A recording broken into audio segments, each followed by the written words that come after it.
The Invisible Daughter's Secret Fortune. How one holiday dinner shattered a family's greed. They say that every family has a ghost, someone who's there but not really seen. In the Henderson household, that ghost was me. My name is Elena, and for 34 years, I was the supporting character in the blockbuster movie of my brother's life. If you've ever felt like you were just the spare parts of a family machine, you'll know exactly what I'm talking about. It all started with Leo. My brother Leo was born 3 years after me, and from the second he let out his first cry, the oxygen in the room just seemed to belong to him. He was delicate. That was the word my mother Diane used constantly. Leo had allergies. Leo had a sensitive temperament. Leo was a gifted soul who just didn't fit into the rigid boxes of the world. Me, I was sturdy. I was the one who could fall off a bike, scrape both knees, and walk inside to find my own Band-Aids because Mom was too busy making sure Leo's organic, gluten-free, hand-pressed juice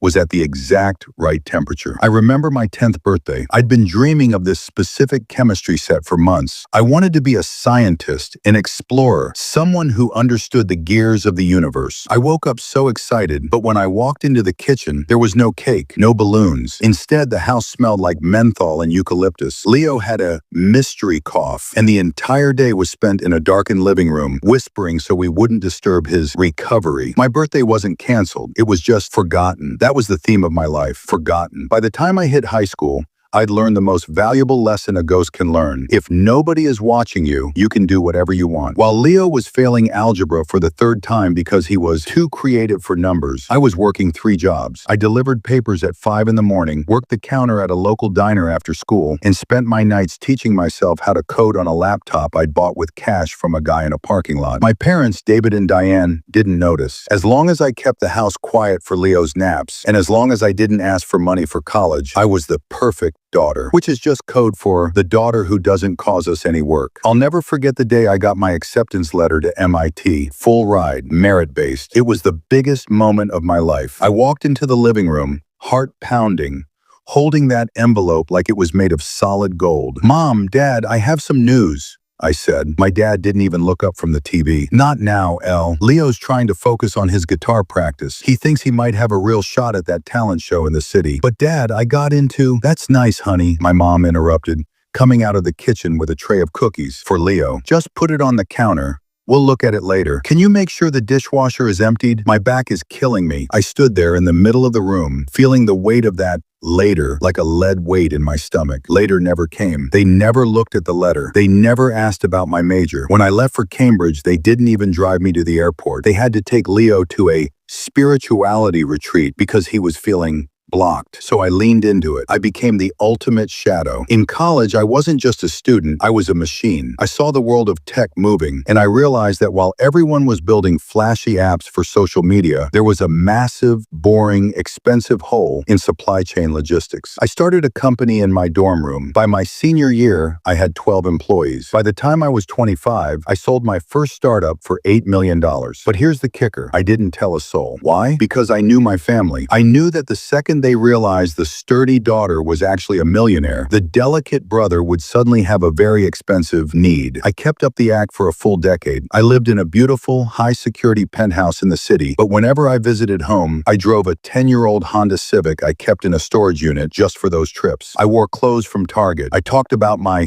struggling freelance work in data entry, and they bought it. Hook, line, and sinker. Every Sunday dinner was a masterclass in condescension. I'd sit there eating my mom's overcooked pot roast, listening to them talk about Leo's latest business venture. Leo was 31 and had never held a job for more than 4 months. He tried being a life coach, a professional crypto consultant, and a vintage hat curator. My parents had drained their retirement accounts to fund every single one of his failures. "It's just so hard for someone as artistic as Leo," my mom would sigh, patting his hand. "The world doesn't value his kind of soul. Elena, you're so lucky. You're just so practical. You don't mind the grind of those boring little jobs of yours." "Yeah, El," Leo would smirk, leaning back in a chair my parents had paid for. "I don't know how you do it. Staring at a screen all day for peanuts. I could never stifle my spirit like that. By the way, can I borrow $50? My car insurance is due, and things are a little tight until my new project takes off, and I give it to him every time. It was the price of my privacy. $50 to keep the mask on, $50 to keep them from looking too closely at the watch on my wrist, which was actually a vintage Patek Philippe worth more than their entire house, but which they assumed was a knockoff from a street vendor. The breaking point happened last year during the Henderson family golden anniversary. It was their 50th wedding anniversary, and it was supposed to be a huge deal. My parents wanted a gala. They wanted the country club. They wanted to show off the family they had built. Of course, they expected me to pay for half of it, despite thinking I was a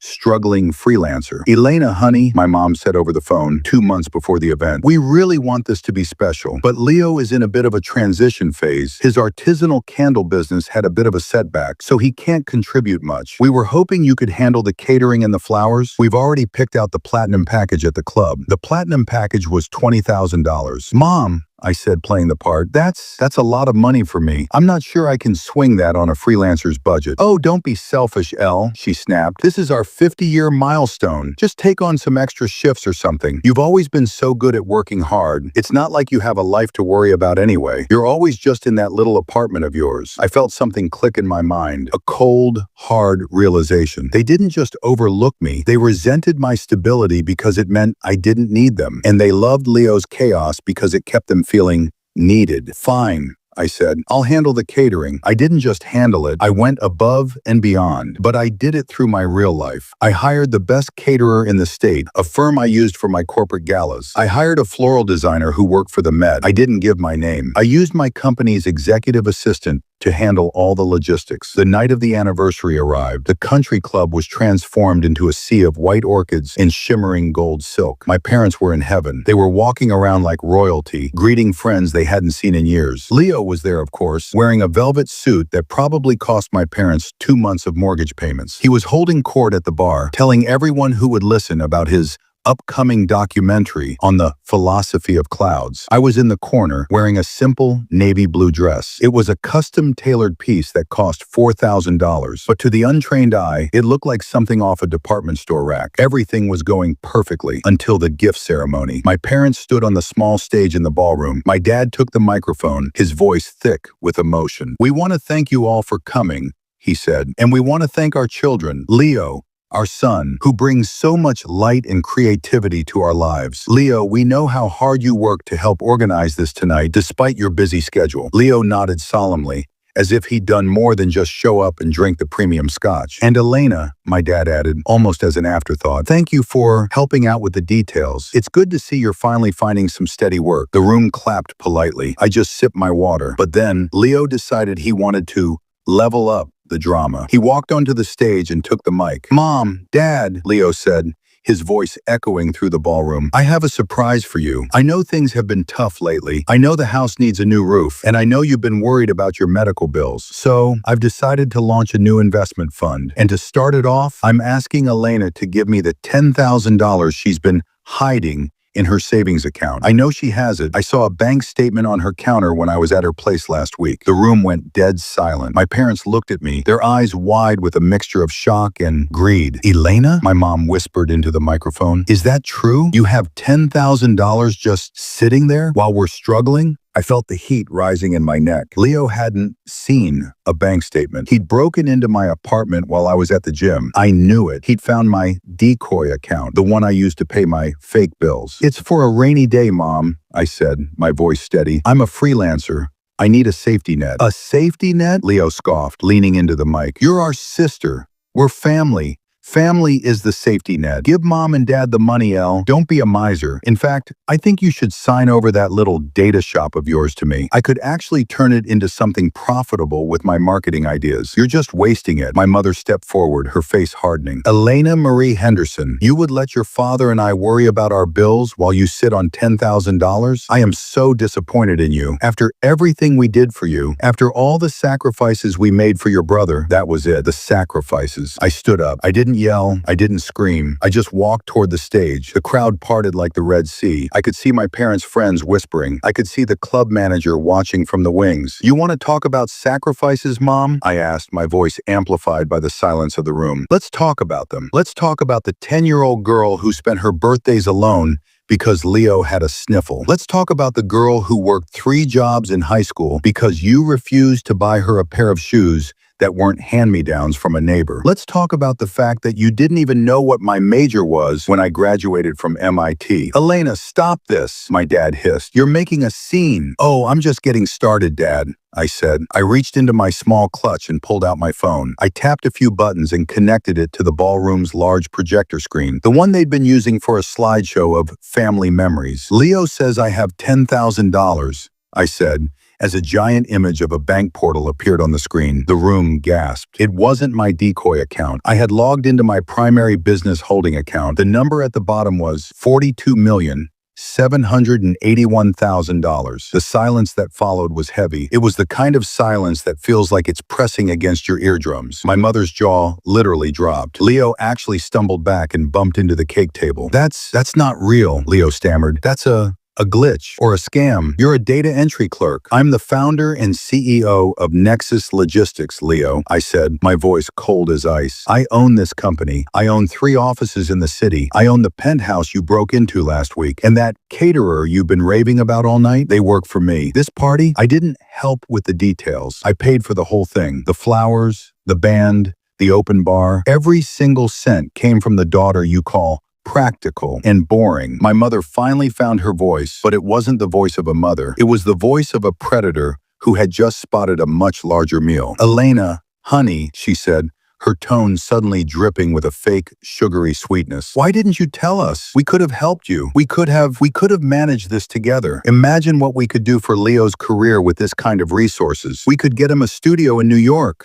No, I interrupted. There is no we. There is only me, the daughter who did it all without a single word of encouragement from any of you. I looked at my father. You wanted me to sign over my little shop, Dad? You wanted me to give Leo my safety net? My father looked at the screen, then at me. For the first time in my life, I saw respect in his eyes, but it was a dirty kind of respect. It was the respect you give to a mountain of gold, not a human being. Elena, let's be reasonable, he said. We're your parents. We gave you life. Surely a small percentage of this. You gave me life, I said, but you didn't give me a home. You gave me a house where I was a ghost. And tonight, the ghost is leaving. I turned to the crowd, many of whom were people I'd known my whole life. I hope you all enjoyed the champagne. It's a 1996 Dom Perignon. It costs $600 a bottle. Drink up, because it's the last thing you'll ever get from me. I walked off that stage. My mother tried to grab my arm, her nails digging into my silk sleeve. You can't do this, she shrieked, the mask finally slipping. You're a Henderson.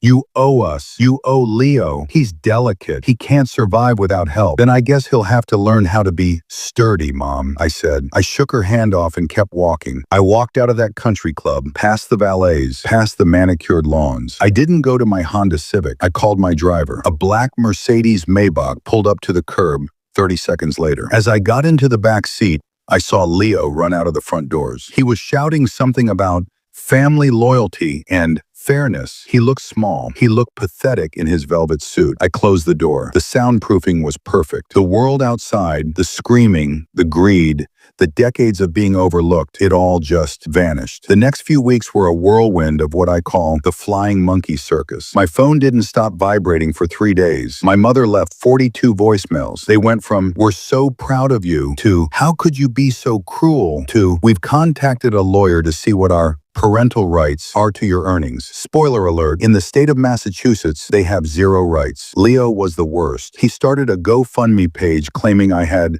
stolen his business ideas and used them to build my empire. He actually had the audacity to tag my company in his posts. My legal team had a cease and desist on his doorstep within 6 hours. He tried to show up at my office, but my security team had his photo on every monitor. He didn't even get past the revolving doors. But the most telling moment came about a month later. I received a package in the mail. It was a box of old things from my childhood bedroom. My parents had finally cleaned it out. Inside were my old science trophies, a few dusty books, and that MIT acceptance letter. It was still in the original envelope. It had never even been opened. They had kept it for 15 years, and they had never even bothered to see what was inside. That was the final confirmation I needed. I wasn't a person to them. I was a resource. And when they couldn't control the resource, they threw it away. I'm 35 now. I've moved my headquarters to the West Coast. I live in a house overlooking the Pacific, where the only thing delicate is the glass in my windows. I still get the occasional email from an anonymous account. Usually it's my dad